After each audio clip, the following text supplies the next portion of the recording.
Welcome to the Headley Highlight Show's Headley Headspaces.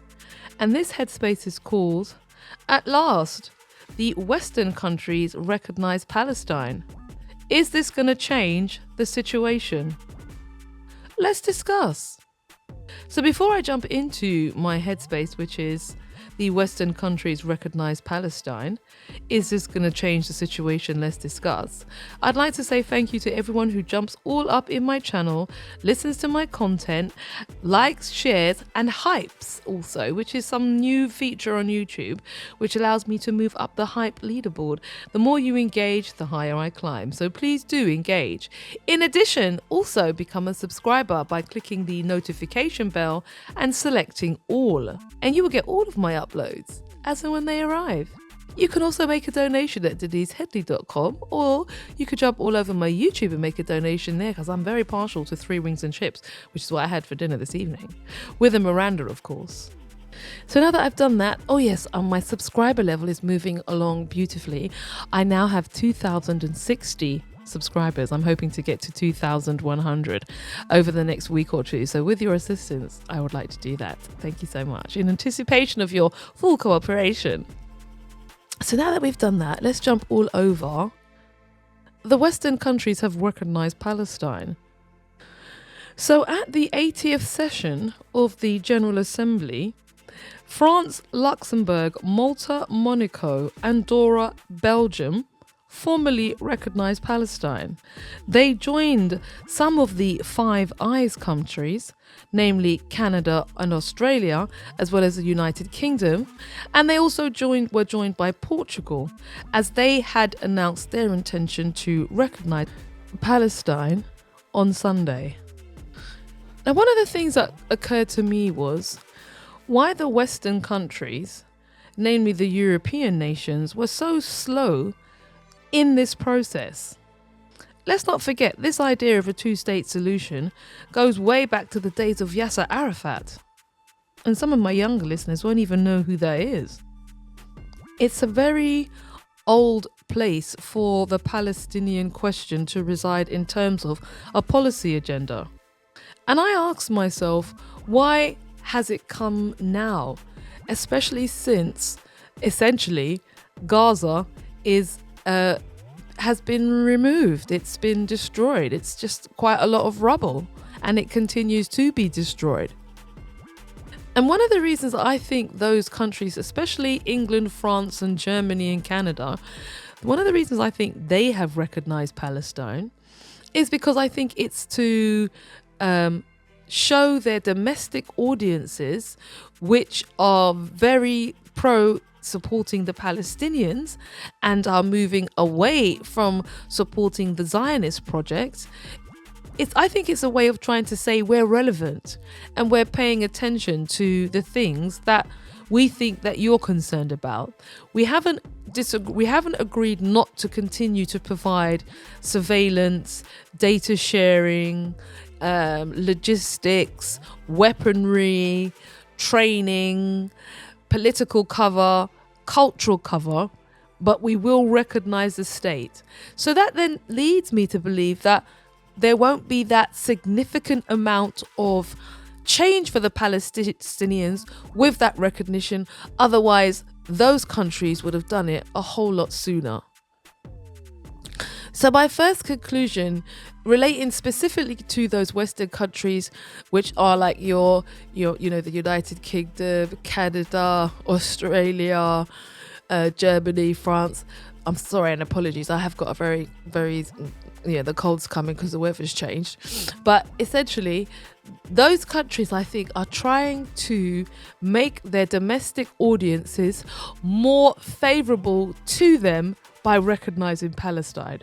That's my first point.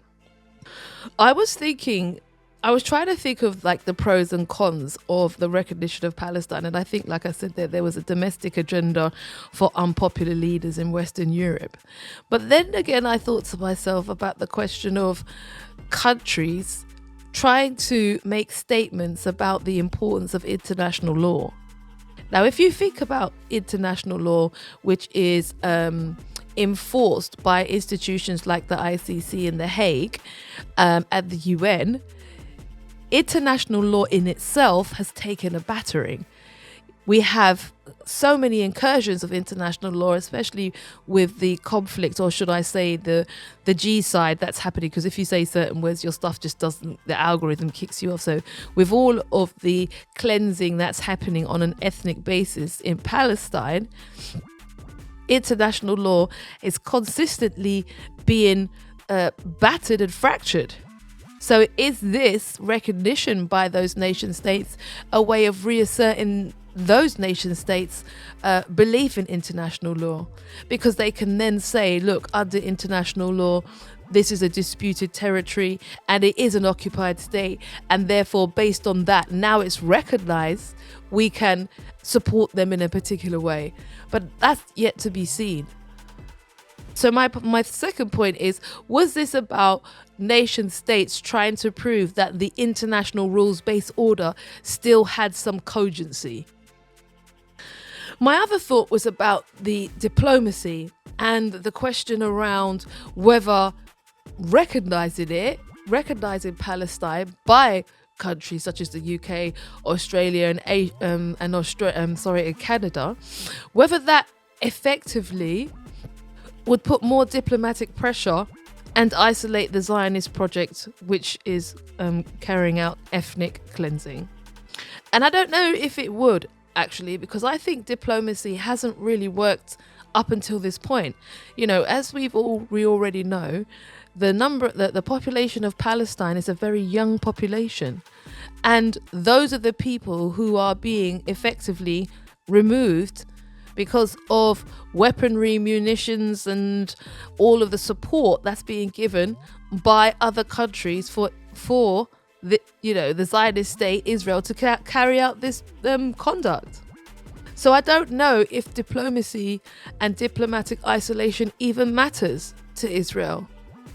They've already said that they don't recognize the ICCJ, and they haven't. I mean, what's happened with all of the actions that they had to meet because they were being charged with G-side by the ICCJ? What happened to that?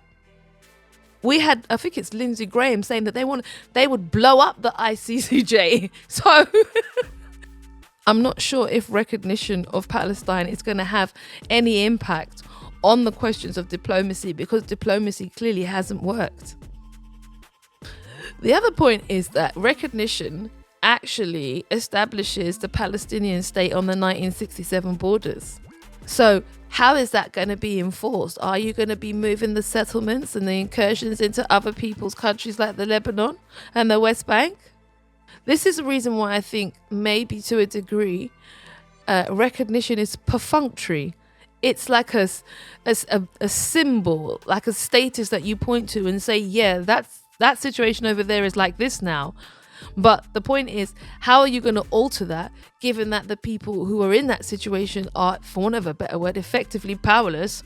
They don't have any arms, they're being starved, and they're not in a position to really, really resist. So how does that work?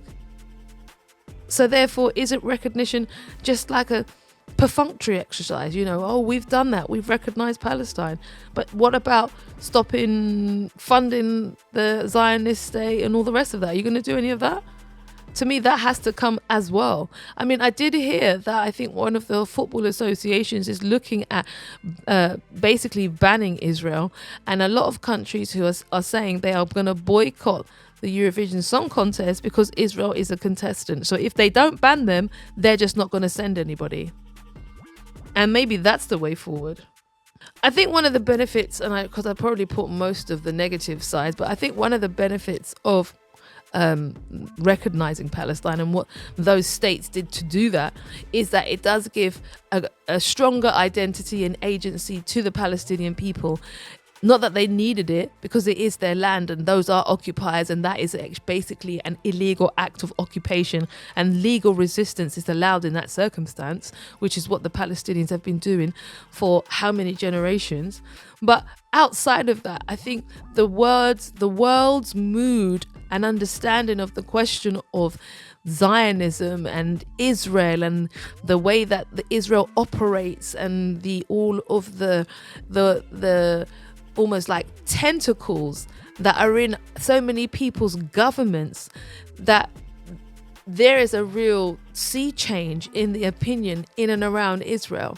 So giving a validation to Palestinian identity and agency by recognizing statehood is a very clear challenge to what I think has been a very curated and propagandized opinion supporting this project, because so much money keeps going into it. Now people are asking questions. Why is it being funded?